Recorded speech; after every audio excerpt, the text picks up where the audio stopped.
Happy anniversary, SouthCrest. 10 years, I'm telling you. Yes. Oh, wow. It's been incredible. September 7th, 2014.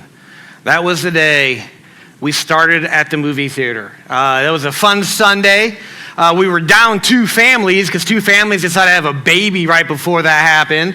I always tell people, if you want to know the longest tenured SouthCrest person who has only ever known SouthCrest as their church, it's Libby Sells. Nora Ladd was there too, but they moved to some island in the middle of the Pacific Ocean, so they're not part of us anymore. So Libby Sells is our benchmark. You keep track of Libby Sells' age, you know how old we are as a church, okay? That's just how we measure things by. But it's been an incredible ride, and as you're here, I just want to kind of go back over that history a little bit with you and tell you a little bit of how we got here and what all was involved. So again, 10 years as a church, but like I said in that video, there was a lot before that as well. And so SouthCrest in Noonan had this vision of going multi-site. And they had an idea of about 4 to 5 campuses long-term they wanted to have. And the first one was going to be in LaGrange, Georgia. And so staff members started coming down to LaGrange, making connections in the community, visiting different places, different businesses, meeting people. And people started to go to church up in Noonan. And that's when we were in that mix. We had left the church here in LaGrange, and we started going up to Noonan to worship as well. And what was weird is I started to see familiar faces, people I knew, and I was like, I know that guy. Stephen Bowen, Edward Kelly, they were people going up there. We worked together at Milliken. And like, oh, there's people here we know. And so we started to make connections and meet new people. And as that happened, this idea of forming this campus really came closer and closer. So I want to do something real quick. If you're in this room and you went to Noonan as we were looking at starting our church, would you please stand for us just for a moment? All those who went to Noonan, yes. Thank you all so much. Yes. They were all part of the dream that started this whole thing. Y'all can sit back down. Thank you. We would travel. I remember Angie and I used to read books to each other. Actually, I would drive, she would read. We went through a lot of books that way as we drove that distance up there. The one benefit about going to Noonan on Sundays was the restaurant selection after church was a little bit better than here in LaGrange. So, we got to find some different places to go and eat. But we loved going up there. We loved worshiping. Like we said, we started volunteering with students on Wednesday nights. Since we homeschool our kids, we didn't have to be up early on Thursday morning to get our kids to school. So we could stay till 9:30 on a Wednesday night up in Noonan helping with kids. And so that was a lot of fun. Got to meet a lot of people that way on the staff and as well. And we started life groups here in LaGrange. And the cool thing about life groups is people connecting with other people. And when we talked about launching a church, we kind of remind ourselves there is a church here in LaGrange. It just meets in life groups different nights of the week. But we met in homes because we didn't really have a place. And we couldn't wait till we got a building because even when we started the movie theater, when you're meeting as a life group in your home, that's great. But like the age group we were in, they didn't like it when we came to life group because we had 4 kids with us and they already were overflowing with kids. And it was like, where do we do with all these kids? So either somebody had to have a really big backyard or a basement because, you'd have here's 12 adults and here's 40 kids, And so it was just trying to manage that chaos, and that was a lot of fun. But we worked on doing that, and as life groups grew, we began to talk about launch metrics.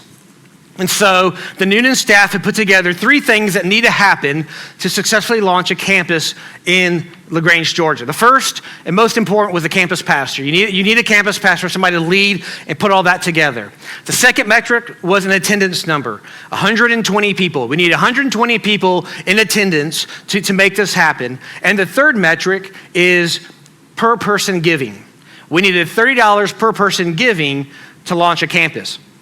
This would cover expenses and other things. Noonan was going to pay some of it, but we had to have some money going our way. And so as these life groups grew, more people began to connect. And as more people grow, giving tends to go up. And so we were getting closer and closer to launching this campus. And then something unexpected happened. Our campus pastor left, disappeared. And we were like, okay, that's interesting. But this group of people who helped launch this campus were resilient, and that didn't really bother them. They were like, we're the ones pulling our friends. We're the ones pulling other people to this church, not really the campus pastor. So we're just going to keep on going. And we started new life groups. I honestly believe in the course of 8 months, I was a part of 4 different life groups that we would start. We'd leave a life group, take a couple families with us, get that one going, and then I'd leave them and take a couple families and start another one. We just kept on bouncing around, starting life groups. And I can remember we were at a volunteer training in Noonan, and I was asked to talk about life groups. I talked about life groups. And then the next day I got a phone call from the campus pastor, executive pastor at Noonan, Sean Smith, who was like, hey, Peter, I'd like to talk to you about something. And I was like, oh, okay, that's interesting. And he approached me about being the next campus pastor in LaGrange. And I was uncertain of that. Peggy Scott and Paulette Dukes were not. They knew in their hearts that was the way it's supposed to be. They'd remind me constantly that they knew before I did that I was supposed to be that guy. And so they approached me about that, and that's when, like Angie said, I went to her about it. And, we had been in ministry. And if you've never been in ministry, let me let you know about ministry. And you've been in churches before, you probably know this.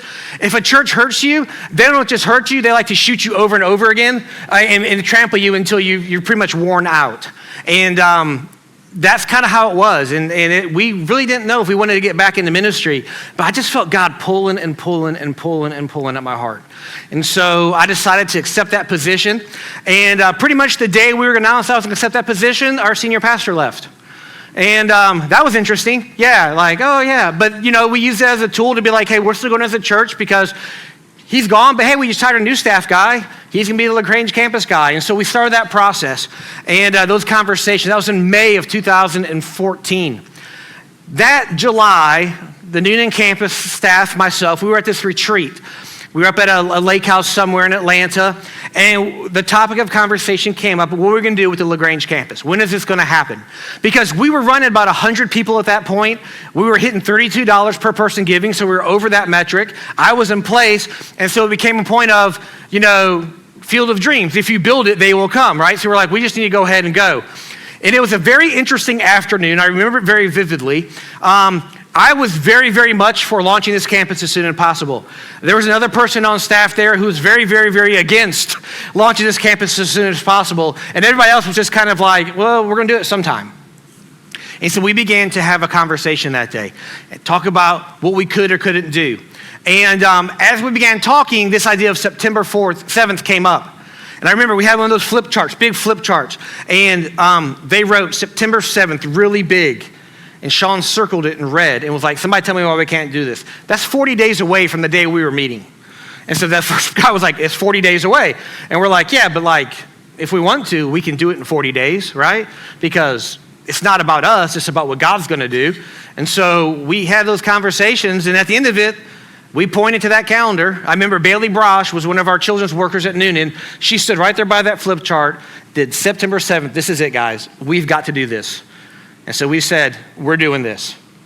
And then all chaos ensued.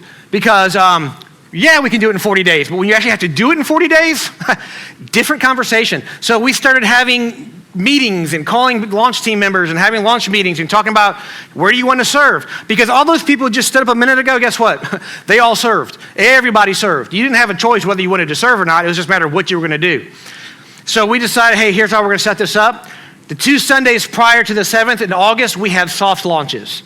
In other words, our LaGrange team was there, but we didn't invite anybody else because we were going to live stream preaching across the interweb, and like, we ain't done that before, so that was interesting. You can ask Jamin, Josh, and Stephen about how much fun that was, especially, I think it was the second Sunday when it was near the end of the prayer, and they just stopped, no more. And they called me, I was like, hey, it's going to end in his prayer.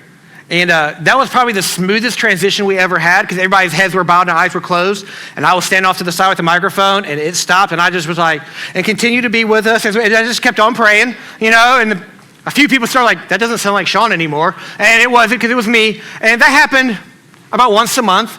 Sometimes it'd be like, hey, before the service, hey, yeah, we got nothing. Hey, you get to preach the whole message. I'm like, I had the notes, so I would go hide myself in another theater and start studying notes real quick so I could preach a message. There was one time the computer just stopped. We didn't know it was coming, so it was like And then, okay, so I get up there and finish preaching. Those are always fun days. But it's not a problem. I got a BS in chemistry, and that's exactly how I got my degree. So that was easy for me. I can get up there and wheel and deal. Then we have issues with timing. We had a 5-minute buffer, so we were 5 minutes behind Noonan. I don't know if y'all remember years ago, there was a stabbing in France, like on a train, and everybody wanted to pray for France. But nobody more so than Matt McFadden, our campus pastor at Noonan. He prayed for France for 7 minutes. That's not in the schedule. We have a 5-minute buffer. That means Pete gets up and starts praying as well. I'm praying for people by name, going through, waiting for Josh Sells to give me the thumbs up that we've now caught back up to Noonan and we can go. So it was a lot of fun. But those movie theater days were special. We got there at 6 o'clock in the morning for a 9:30 service. And we set up children's stuff in the hallway for preschool. We had these partitions we would set up, check-in stations. Then we had theaters, one for kindergarten, one for Crest kids. And then we had the main theater for worship. And we would pull everything out, set it up, people climbing up on these trusses, hanging lights on them. It was all kinds of fun. And then we'd have our one service of church, get done at 10:30. And then, actually it's about 10:45 because they could never keep time at noon when they preached or did anything. It was always late. And then we had to be done because at noon, moviegoers are coming in and we got to be out. It wasn't like an abandoned theater. It was the downtown theater that still shows movies. And we were in and out of that joker. And we got good at it because we went to 2 services. And we got really good at setting up and tearing down that movie theater. And so again, if you attended SouthCrest at the movie theater, all right, that's a whole lot more of you this time. Would you please stand if you were movie theater SouthCresters? Movie theater, yeah, like I said, there's a whole lot more who were movie theater SouthCresters. Thank you guys so much, because like I said, every one of these people served in some capacity. It was not something that was like an option. It was like, you joined, you're like, where are you gonna serve?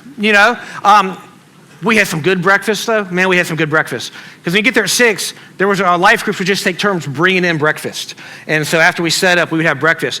Also, ask anyone who stood up, who was a set up volunteer, to show you the scars on their back. So we had to crawl under the screen because there's actually like a 4-foot space there. That's where we hid everything. When they built it, they didn't think people would be in and out of there. So when they had their threading, they left the bolts hang down about a foot. And so when you were crawling up under there, you go to stand up, man, those things will get you in the back every time. I took a Sawzall one time, just start sawing those things off because we were getting like ripping shirts. I mean, we were going through stuff like crazy. Good times, great times. And we rented out the theater one night for a Christmas Eve service. I don't know what movie was shown, but I bought every ticket to it. And we just did a live Christmas Eve service. And so it was difficult to do things, but it was easy because, hey, we had a space to meet on Sundays and then we could meet other places. And then January of 2017, we were looking for a place to make a more permanent home. I remember we had looked at one place and it was kind of falling apart.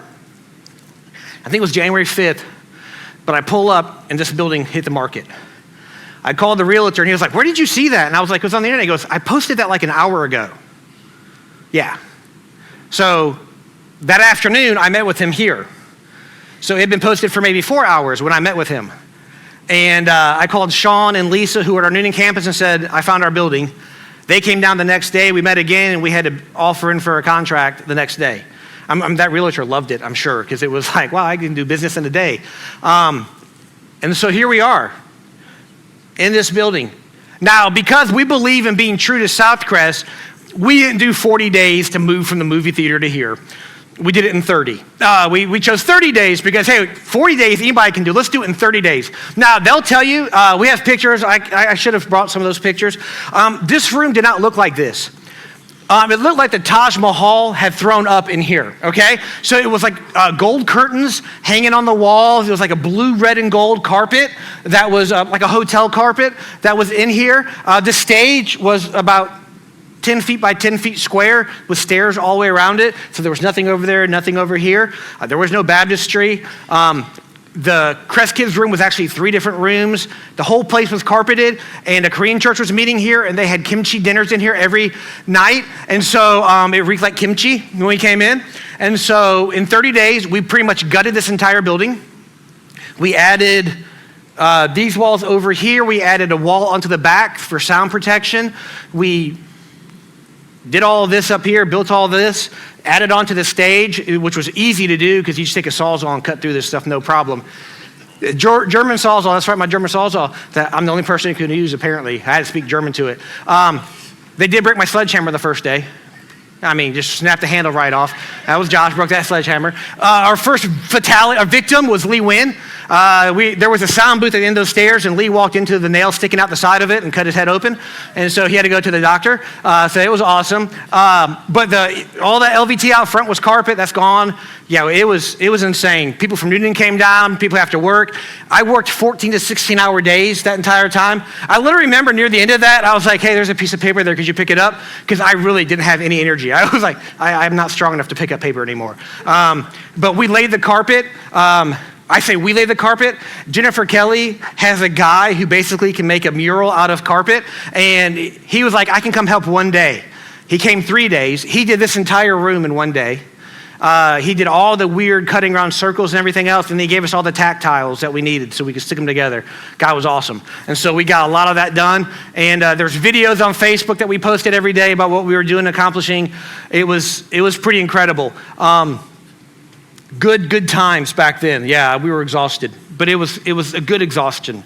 And then on Good Friday of 2017, we had our very first service in this room. And it was a great service, and we've been going strong ever since. And as a matter of fact, in 2022, January of that year, we became an official church plant of SouthCrest Ministries. We are independent, no longer connected to them. We had gotten to a point where they weren't going to launch any more campuses. It's weird having two. We were at a place where we could separate, and so we did that.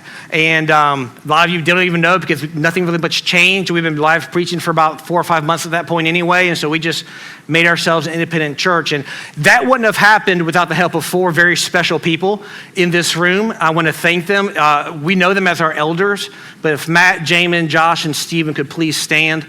I just want to recognize them one more time. It's amazing. You guys may not know this. These are our elders. 2 of them are actually rolling off in a few months here. We have 2 more guys going to be coming on. But these have been my right-hand men.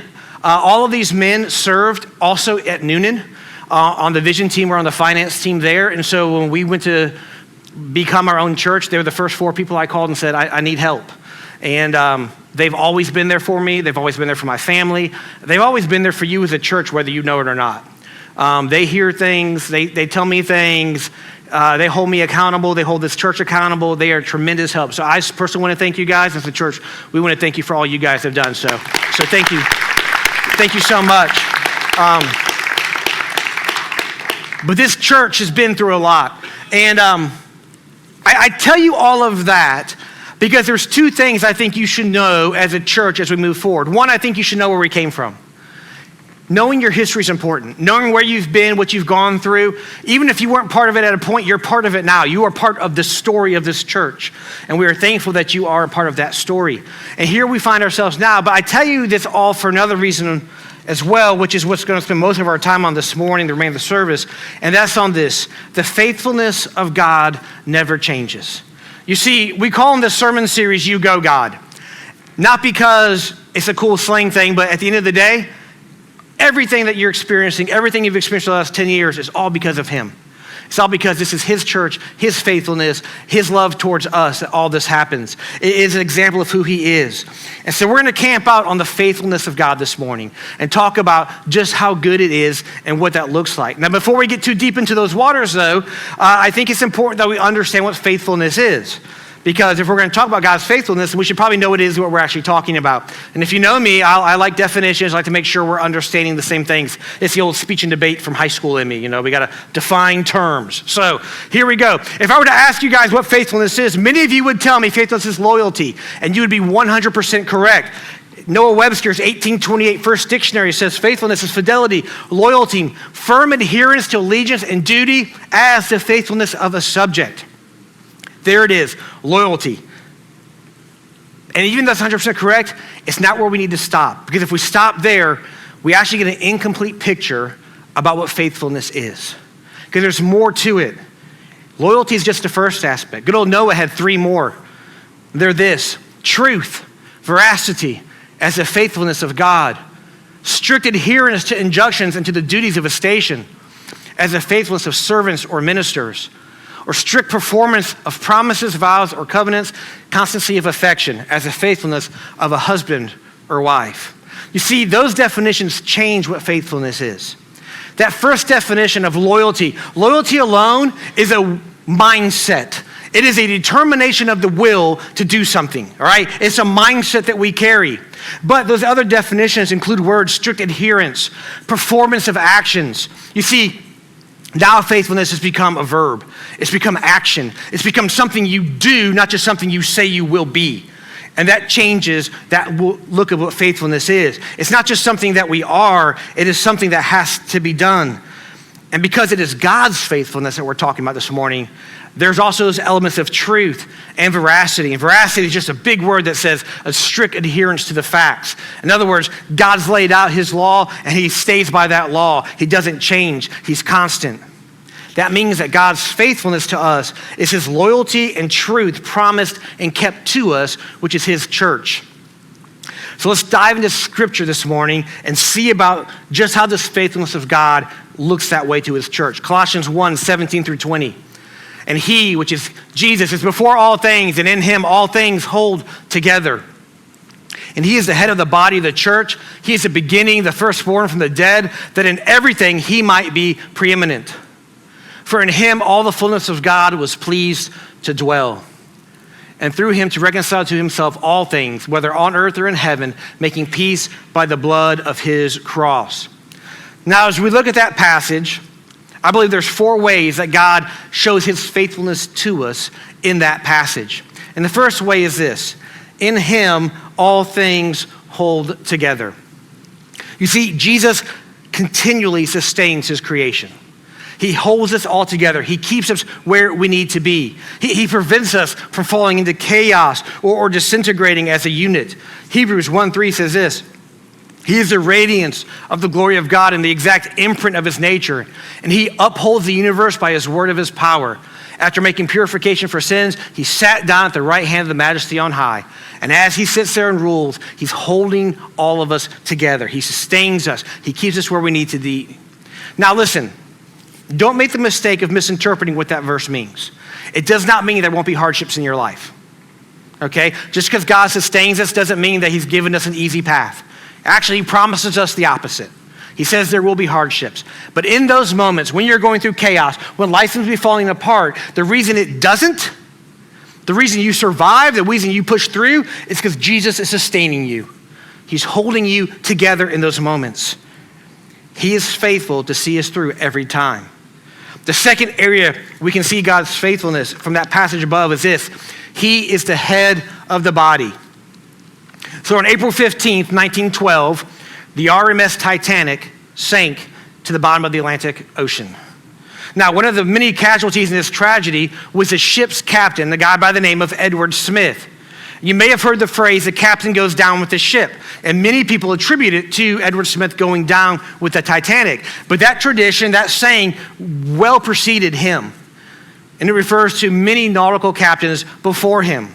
And what that phrase means is this, is that a captain at sea holds his position, his responsibility for that ship and all the people on that ship until everyone is safely off of that ship.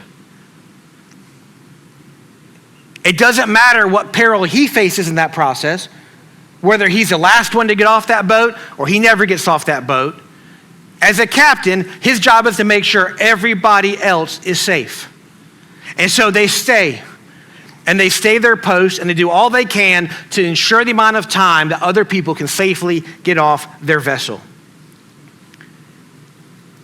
Jesus is the captain of the church. He is the head.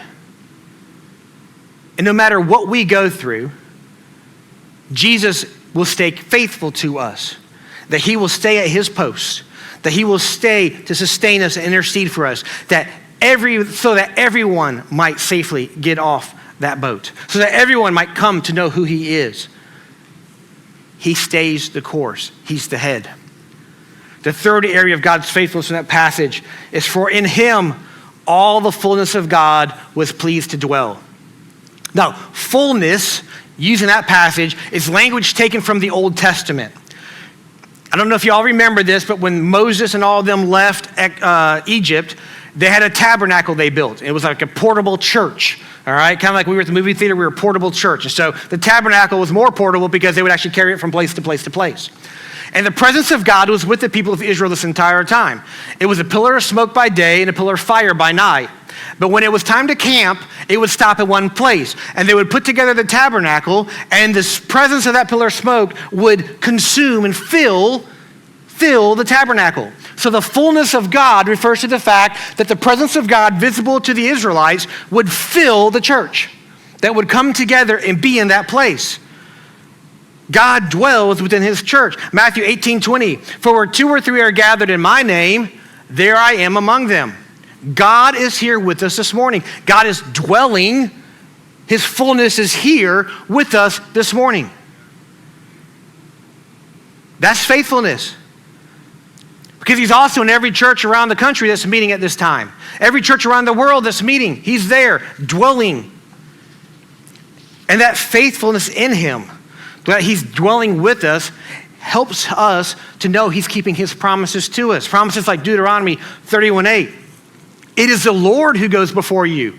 He will be with you. He will not leave you or forsake you. Do not fear or be dismayed. If you feel God has left you, I just told you he's here this morning right now. He ain't left you. He's all around you. We just have to connect to him. He's dwelling with us. We just have to dwell back with him. You see, he stays with us no matter what. He is faithful. We're the ones who kind of check in and out from time to time. But he's here. And the last way that we see faithfulness in that passage is this: to reconcile to himself all things. 2 Peter 3:9 puts it this way: the Lord is not slow to fulfill his promises, as some would count slowness, but is patient towards you, not wishing that any should perish, but that all should reach repentance. You see, it doesn't matter how long it takes. God's desire is that all will come. Now, the problem is he gave us a choice, and so some of us refuse him, but he's patient. He's going to wait a little bit longer. He's going to wait a little bit longer. He's going to wait a little bit longer. Some of you got friends like that, right? They tell you they're going to be somewhere. You never doubt the word that they're going to be there. You just question their timeliness, right? Because like some people, they tell you 8 o'clock. And if they're people like me, when you say I'll be there 8 o'clock, you know what that means? 7:37, right? I'll be there 7:37. I might have to sit in my car because it's rude to walk up, but yeah, I'm going to be there. Other people tell you 8 o'clock, they're going to be there at what? 8 o'clock, on the money. And other people tell you 8 o'clock, 9:30, you know, that's close enough, right? I mean, hey, they're going to be there. There's no doubt they're going to be there, right? You just save something for them for later, right? You just like, hey, we're going to wait to move the heavy dresser until they get here at 9:30, and then we'll move that one, right? And so you know certain people like that, right? God's that way. God's like, hey, I'm going to wait for all of it. If you're here early, I'm there for you. If you're on time, I'm there. And if you're one of them people who can't make it anywhere on time, and they don't even have kids, most of those people, you notice that? And when they do have kids, you just like, I'll catch you tomorrow. You know, we'll be good. You'll be good. You tell them I need help moving or I need help doing something. You're invited to a party, and you tell them it's 2 days beforehand because they show up 2 days later. Gotcha. We're good, right? So, and y'all know people like that. See, that's why you're laughing, because I ain't making that stuff up. God's waiting for us. He's willing to be patient to wait us out. Now, all of this has a big impact on today. And that's important, right? We always got to bring it back to how does this affect us today? What is it doing with us? You see, I may be the pastor at SouthCrest, but this is not my church. John and Joshua are on staff here. The three of us are the staff of the church, but guess what? It's not our church. I introduced the elders a little bit ago to you. They help lead and they help hold us accountable and they guide us, but it's not their church. All of you are sitting out here, attending, listening. Many of you serve, but it's not your church either. You see, this church belongs to one person. It's for one person, and that's Jesus. This is his church. This is his house. And listen, that should be good news for all of us, to know that we are in the house of God. We're not at some building on 104 Lucan Industrial Drive West. And thank God it's not Pete's way, because that's a really messed up way, right? This is God's house. It's his way. It's what he wants to do and fulfill. You see, all through history, empires, kingdoms, nations, businesses, organizations, corporations, families have all failed. You know why they've all failed? Because they were started by people and they ended with people. But this is God's church. Matthew 16:18 says this, and I tell you, you are Peter, and on this rock I will build my church. But listen, the gates of hell shall not prevail against it. It ain't going anywhere. Well, times are tough now. Yeah, times were tougher. Times are tough in America, I know, but we're not arrested or thrown in jail or killed because we go to church. But there's countries in this world, that's the case. And guess what church is more vibrant? Guess what church is more dedicated, more faithful than the American church? The church is in persecution. See, we got lazy. We had it easy. But it doesn't matter because it's his church. He's going to see it through. He's faithful to his church. You see, he established it. He sustains it. He will grow it. We just have to abide in him. Because we, the people, are his church. It's not just this building. This is a place we meet. This is his church. That's us, the bride of Christ. And because we're the bride of Christ, Christ is faithful to us. He blesses us in the better, and he sustains us in the worst. He gives us his riches and provides for every need that we have when we are poor. He rejoices in our health, and he heals us in our sickness. He always loves us. He always cherishes us. But the faithfulness of God goes even further than that. Because those words I said, a lot of times you may have recognized those. We say those in a wedding, and we always put this at the caveat at the end. Till death do us part. And Jesus is like, you know what's funny? That death thing, I conquered it. I beat it. There is none. For my bride, for my church, there is no death. It's just forever. Forever I will love you. Forever I will cherish you. Forever I will be faithful to you. And you and I can dwell together. That's him calling right now, saying, I'm here, I'm faithful. I'm just saying.